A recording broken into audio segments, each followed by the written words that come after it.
बिस्मिल्लाहिर्रहमानिर्रहीम। अस्सलाम वालेकुम नाज़रीन, आप यूट्यूब चैनल देख रहे हैं। मैं इमरान खान हूँ। आईनी तरमीम का मामला जो है वो बदस्तूर लटका हुआ है। मैंने आपसे कहा था कि सुप्रीम कोर्ट ऑफ पाकिस्तान अगर ये वजाहत जारी ना करती, जो एक उनका ऑर्डर जारी हुआ वो भी इलेक्शन कमीशन ऑफ पाकिस्तान की ख्वाहिश पे हुआ, क्योंकि इलेक्शन कमीशन ऑफ पाकिस्तान ने पूछा था कि जनाब इन चीज़ों के हमें जवाब मिल जाएँ, तो फिर इलेक्शन कमीशन ऑफ पाकिस्तान को जवाब मिल गए, बल्कि बड़ा टका के उनको जवाब मिला है।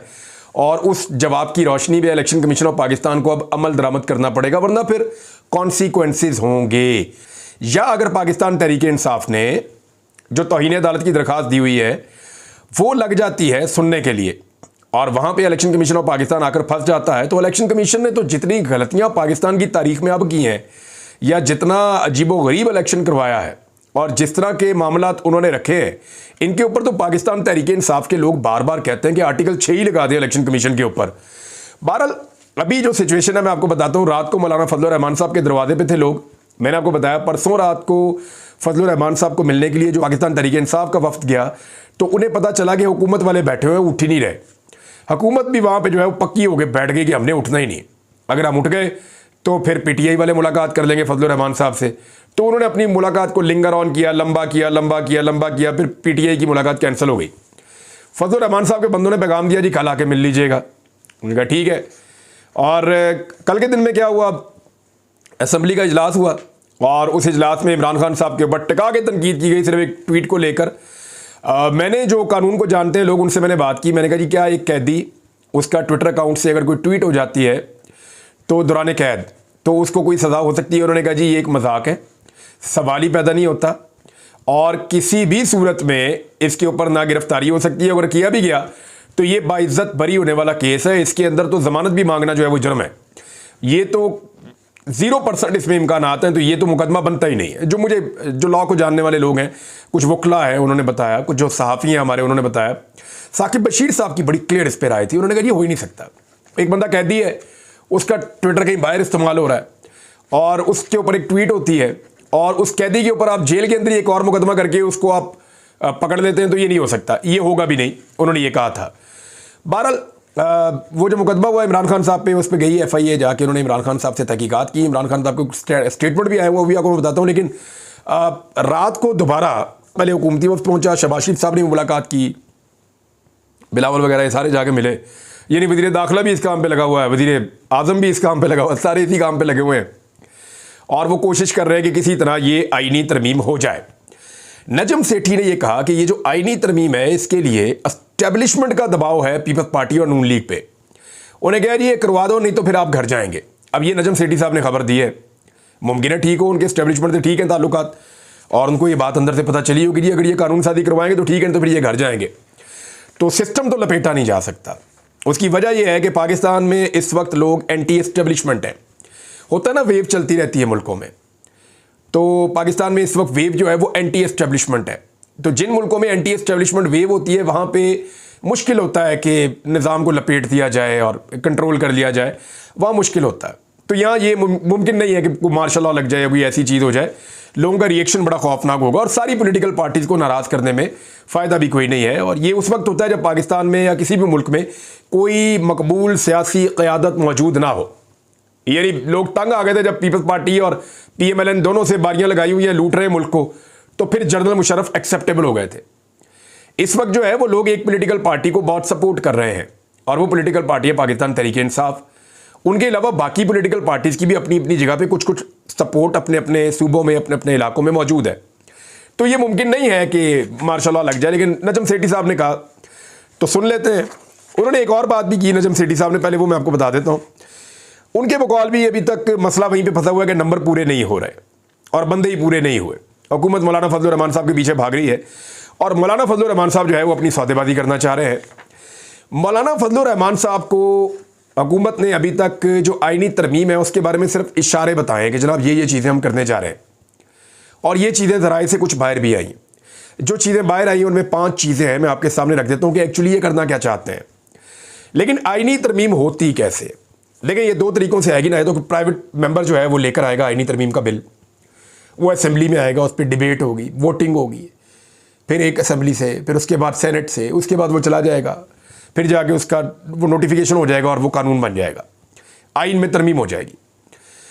लेकिन ये तरीका तो हुआ नहीं, क्योंकि एजेंडे में ये शामिल ही नहीं है किसी जगह पे, वरना पता चल जाता। जो दूसरा तरीकाकार है वो ये होता है कि गवर्नमेंट लेकर आ जाए कोई तरमीम आइन के अंदर। उसमें ये होता है कि लॉ मिनिस्ट्री जब उसको मुकम्मल करती है तो फिर वो काबीना के अंदर जाता है, कैबिनेट जो है वो उसकी मंजूरी देती है, वज़ीर आज़म जो है वो उसके ऊपर साइन करता है, फिर वो एक बिल की सूरत में असेंबली में पेश हो जाता है। अब जो मीटिंग हाल ही में हुई काबीना की, उसके अंदर तो ये एजेंडे में था ही नहीं, लेकिन अभी पता चला है कि आज जब मैं ये वीलॉग कर रहा हूँ, थोड़ी देर के बाद आप जब सुन रहे हैं, हुकूमत कैबिनेट की मीटिंग बुला रही है और काबीना की मीटिंग के अंदर शायद ये आईनी तरमीम अब रखी जाएगी। इसकी वहाँ से मंजूरी लेकर फिर इसको कौमी असम्बली में भेजा जाएगा। लेकिन आज दिन कौन सा है? दिन है एतवार का। कल दिन कौन सा था? कल दिन था हफ्ते का। याद रखिए, हफ्ते और एतवार को नॉर्मली असम्बली बंद होती है, यहाँ पे बिजनेस नहीं चल रहा होता। जब इमरान खान साहब की हुकूमत को ख़त्म किया गया था तब भी 9 और 10 अप्रैल को हफ्ता और एतवार था, छुट्टी वाले दिन। तो ये छुट्टी वाले दिन ही पहले भी कार्रवाई हुई थी, अब फिर छुट्टी वाले दिन जो है वो कार्रवाई डालने की कोशिश की जा रही है, लेकिन अभी तक कार्रवाई पूरी तरह से डली नहीं है, क्योंकि फजलुर रहमान साहब ने कहा जी कि मेरे पास लेकर आए वो तरमीम का मुसव्वदा। तो हुकूमत ने फजलुर रहमान साहब को ज़बानी कलामी तो बताया, लेकिन जो आईनी तरमीम है उसका मुसव्वदा फजलुर रहमान साहब को नहीं दिया गया, बकौल जो अभी तक सोर्सेज बता रहे हैं। तो फजलुर रहमान साहब को अभी तक नहीं पता कि इसमें क्या है। फिर पाकिस्तान तहरीक इंसाफ का वफ्द मिलने के लिए गया और इस मरतबा उस वफ्द में जो है वो साहबजादा हामिद रज़ा काज़मी साहब भी गए। साहबजादा हामिद रज़ा जो हैं ये अहले सुन्नत वल जमात या सुन्नी इत्तेहाद कौंसिल के सरबराह हैं, तो ये बरेलवी मकतबा फ़िक्र के एक बड़े आलिम हैं। अब मामला ये है कि फजलुर रहमान साहब के पास तारीख में पहली मरतबा बताया जा रहा है कि इस तरह से कोई बरेलवी मकतबा फ़िक्र का एक बड़ा आलम ऐसे मिलने के लिए जा रहा है एक पॉलिटिकल इशू पे, उनका ये बातें मेरे तक पहुंची हैं। अब मामला ये है कि ये मुलाकात तो वहाँ पे हो गई, उसमें से भी अभी तक नतीजा कोई नहीं निकला। तो फजलुर रहमान साहब ने ना ही हुकूमत को और ना ही अभी तक अपोजिशन को, दोनों को किसी को सुर्ख झंडी नहीं दिखाई। दोनों को वो ग्रीन सिग्नल दे रहे हैं कि जी मैं आपके साथ भी आ सकता हूँ, उन्हें कह रहे हैं जी मैं आपके साथ भी आ सकता हूँ, उन्हें कह रहे हैं जी आप मुझे ज़रा दिखा दें कि आपका तरमीम का मुसव्वदा क्या है। इन्हें कह रहे हैं जी अगर वो तरमीम के अंदर गलत चीज़ें लाएंगे तो मैं नहीं मानूंगा, मैं आपके साथ खड़ा हो जाऊँगा। और पसे पर्दा कुछ सोर्सेज ये कह रहे हैं कि फजलुर रहमान साहब एक बहुत बड़ी डील भी चाहते हैं कि उनके लिए एक बेहतरीन पैकेज तैयार किया जाए और एस्टेब्लिशमेंट फजलुर रहमान साहब के बारे में और जो हुकूमत है फजलुर रहमान साहब के बारे में कोई हतमी फैसला करे और ऑन ग्राउंड उनको इसका क्या बेनिफिट होता है या उनकी पॉलिटिक्स को, इसको फजलुर रहमान साहब ने देखना है। अब अभी तक तो ये चीज़ें स्टैंड स्टिल सिचुएशन में हैं और अगर फजलुर रहमान साहब ने गारंटी दे दी होती तो रात को इस तरह से ये लंबी मुलाकातें ना चल रही होती, क्योंकि तहरीक इंसाफ का वफद पूरे टाइम पे जब मिलने गया तो पता चला कि हुकूमती वफद की मुलाकात लंबी हो गई है। फिर हुकूमती वफद जब वहाँ से उठकर चला गया तो फिर जो है वो पाकिस्तान तहरीक इंसाफ का वफद दोबारा आया, पहले मिलने गया था फिर वापस गया फिर वापस मिलने आया, तो वहाँ उनकी भी लंबी मुलाकात हुई फजलुर रहमान साहब से। लेकिन फजलुर रहमान साहब ने ना उन्हें हाँ की है ना उन्हें ना की है। हाँ, लेकिन चंद चीज़ें क्लियर हो गई कि फजलुर रहमान साहब उम्र की हद में इजाफा नहीं करने वाले, यानी काजी फायज ईसा साहब की एक्सटेंशन के मामले तक फजलुर रहमान साहब कैटेगोरिकली कह चुके हैं ये मैं नहीं करूँगा। और उन्होंने ना सिर्फ ये कहा कि ये मैं नहीं करूँगा, बल्कि उन्होंने ये भी कहा कि जो जजों की उम्र की हद बढ़ाने वाली बात है, ये जब माजी में कोशिश की जा रही थी गालिबन परवेज़ मुशर्रफ साहब के दौर में, तो सबने हमने उसकी मुखालफत की थी, तो आज हम कैसे उसकी हमायत कर सकते हैं। तो ये फजलुर रहमान साहब कुछ नुक्तों पे अड़े हुए हैं।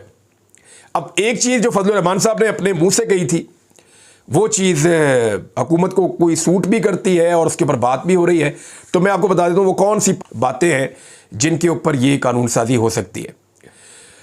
चीफ जस्टिस जो है वो 5 सीनियर जजेस के पैनल में से बनाया जाएगा।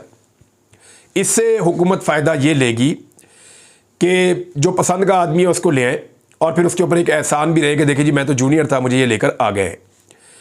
नंबर 2, ये फेडरल कोर्ट का एक क़याम करना चाहते हैं, यानी एक ऐसी अदालत बनाना चाहते हैं जहाँ पे आईनी मसाइल को ले जाया जाए और इसका चीफ जस्टिस जो है वो हुकूमत मुकर्रर करेगी और इसके जजेस भी जो है वो हुकूमत मुकर्रर करेगी।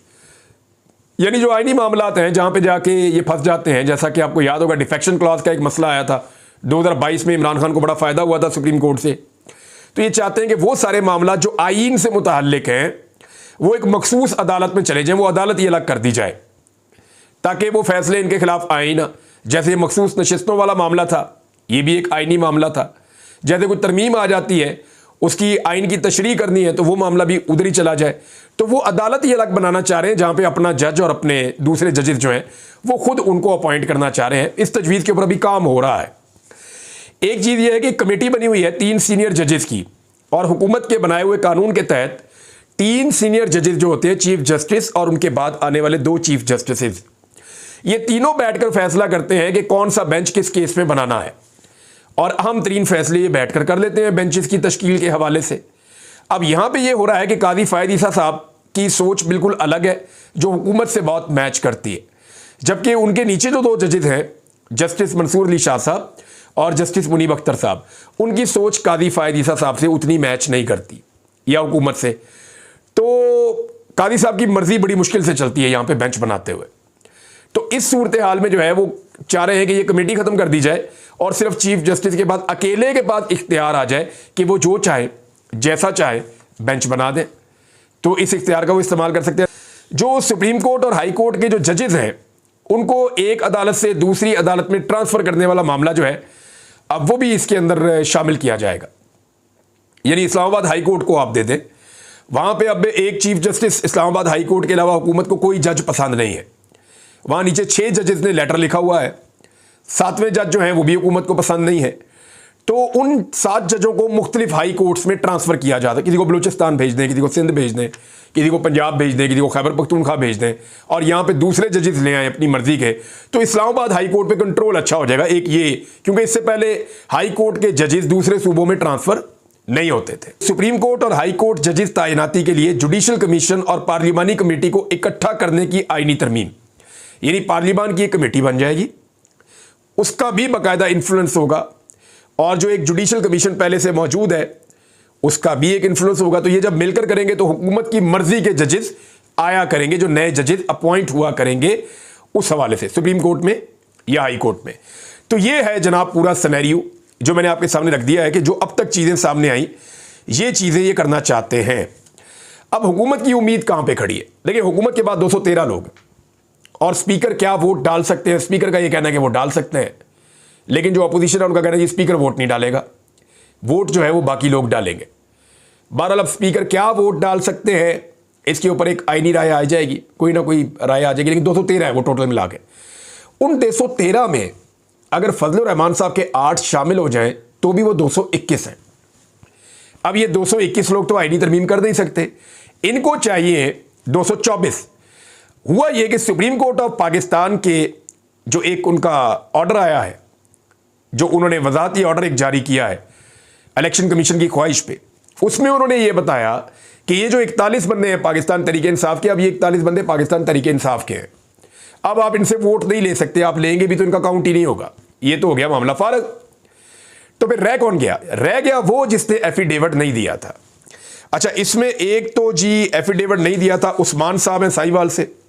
इनके बारे में पाकिस्तान तरीके इंसाफ का क्लेम है कि जी हमारे पास पहुंच गए और ये अब किसी और को वोट नहीं डालेंगे। ये पाकिस्तान से बाहर के सऊदी अरब गए हुए थे, आ तो गए हैं, लेकिन इनका क्लेम है कि ये हुकूमत के साथ नहीं, अपोजिशन के साथ खड़े होंगे। जो शाह महमूद कुरैशी साहब के रिश्तेदार हैं कैमरे, उन्होंने भी नहीं जमा करवाया था एफिडेविट, लेकिन वो अमेरिका में है। इसी तरह रियाज फतेहाना साहब हैं, वो कनाडा में है, ये तो वोट हो ही नहीं सकते। फिर जो 2 साहबजादा साहब हैं, साहबजादा अमीर सुल्तान और साहबजादा महबूब सुल्तान, वो दोनों भी पाकिस्तान में नहीं है, तो उनका भी, क्योंकि उनका तो वैसे भी वो 41 के अंदर शामिल है, तो उनका नहीं हो सकता। तो हो किसका सकता है? एक ब्रिगेडियर असलम घुम्मन है और एक औरंगजेब खिच्ची है।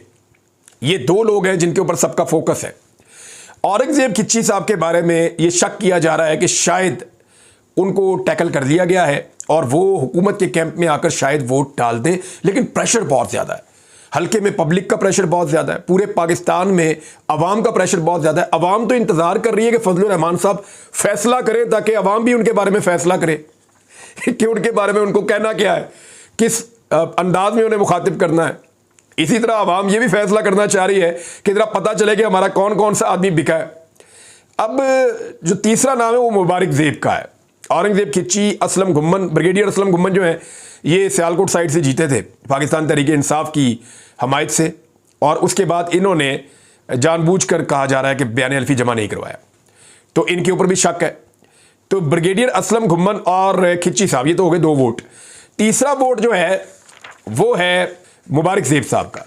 मुबारक ज़ेब साहब जो हैं उन्होंने 4 शराइत रख दी हैं। उनकी जो 4 शराइत हैं वो मैं आपको बता देता हूँ। एक, उन्होंने कहा जी कि मेरी इमरान खान से मुलाकात भी करवाएं और मुझे बाजोड़ का सदर बनाएं, और गुल जफ़र जो इमरान खान साहब के बहुत करीबी और बड़े मजबूत साथी हैं उनको सदारत के ओहदे से हटाएं, और ये भी कहा कि मुझे 50 करोड़ रुपया भी दें, जो मेरा फंड है, फंड में 50 करोड़ रुपया भी दें। अब ये 4 चीज़ें उन्होंने मांगी हैं। मैंने इनके बारे में बहुत पहले खबर दी थी कि ये इधर उधर हो रहे हैं थोड़ा सा, ये शेखी ये जाके मिले हैं, कैप्टन सफदर से भी मुलाकात है इनकी कहा जा रहा है कि हनीफ अब्बासी से भी शायद मुलाकात हुई है, कोई बातचीत हुई है। दूसरा, इनके बारे में कहा जा रहा है कि इनकी जो है वो अमीर मुकाम साहब से भी मुलाकात हुई है। तो ये थोड़ा सा हुकूमती कैंपों में गए हैं, वहाँ मिले हैं लोगों से, और ये कह रहे हैं जी कि मैं लोगों से पूछ कर फैसला करूंगा। राजा रियाज साहब की तरह स्टेटमेंट दे रहे हैं, क्लैरिटी के साथ आ नहीं रहे जो मुबारक ज़ेब साहब है।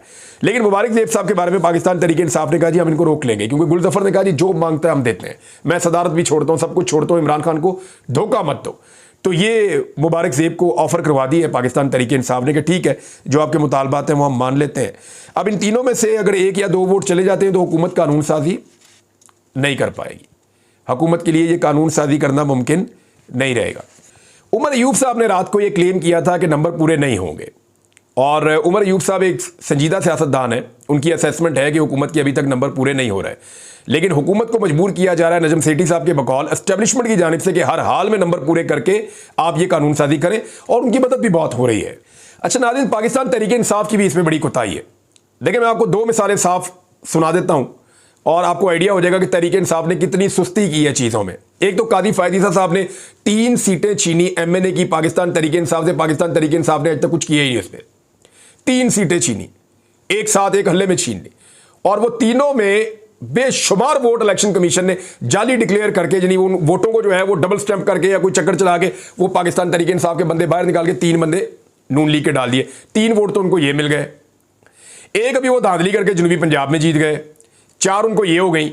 3 जो है वो एक स्टे ले लिया गया था, वरना जस्टिस तारिक महमूद जहांगीरी ने इस्लामाबाद के तीनों MNA PMLN के फारग कर देने थे। अभी तक अगर वो स्टे ना होता तो उन्होंने कहा था 1-1.5 हफ्ते के अंदर मैं फैसला दे दूंगा, और वो 3 MNA फारग हो जाते तो ये रह जाते 207, यानी अभी 213 है, ये 206 या 207 होते इस वक्त, और ये कभी आईनी तरमीम का सोच भी ना सकते, और मौलाना फजलुर रहमान साहब के दरवाजे पे इतना रश भी कभी ना होता। अब इसमें 2 मिसालें मैं आपके सामने रखूंगा। एक मोहम्मद इलियास साहब हैं, इलियास चौधरी साहब, ये गुजरात से हैं। ये जीते थे पाकिस्तान तहरीक इंसाफ से और बैठते भी पाकिस्तान तहरीक इंसाफ के साथ हैं। इनको काफ लीग में शामिल कर दिया इलेक्शन कमीशन ने जबरदस्ती।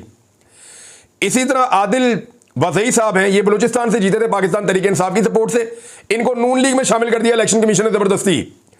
और ये दोनों आज भी अपोजिशन की सीटों पे PTI के लोगों के साथ बैठते हैं, हुकूमत के साथ नहीं बैठते। ये कहते हैं उनका हिस्सा ही नहीं है, लेकिन कागजों में ये उनका हिस्सा है। वोट इनको वहां डालना पड़ेगा, नहीं डालेंगे तो सीटें फारग हो जाएंगी।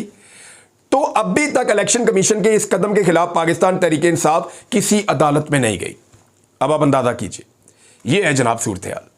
तो अब तक के लिए इतना ही। अपना ख्याल रखिएगा, अपने इस चैनल का भी नजर रखते हैं इन सारी चीजों पे, आपको बताते हैं फर्दर अपडेट।